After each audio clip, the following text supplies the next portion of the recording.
ลานางเอ๋ยจ๋าเว้ยแล้วคนเขาก็แมวคุณที่เรียกก้าวได้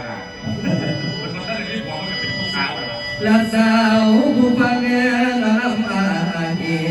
ในหัวใจว่าแม่พ่อคำโรคบ่รอพ่อสำอายพ่อจอมไม่ได้ต่อนางแล้วไม่ได้ไม่ไหวมันจะไม่ได้ภูเขาขาวนี่เดี๋ยวลงไปที่สีเหลืองไฟมันส่องหยอกมันต้องถึงเองคือเขาลาน้องสาวลาข้าในใจเจ้าวางอยากไปนั่งนอนเพียงเธอหลงละเมอแต่ลำสาวผู้นั่งฟังลำอายผู้นั่งฟังนอนลำอาย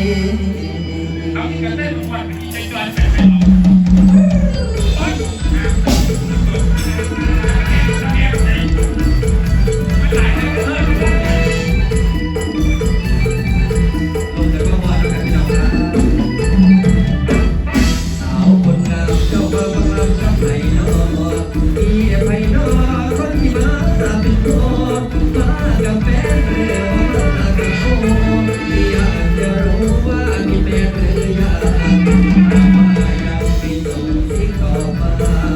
เป็นภาษาที่แปลว่าไอ้เลิ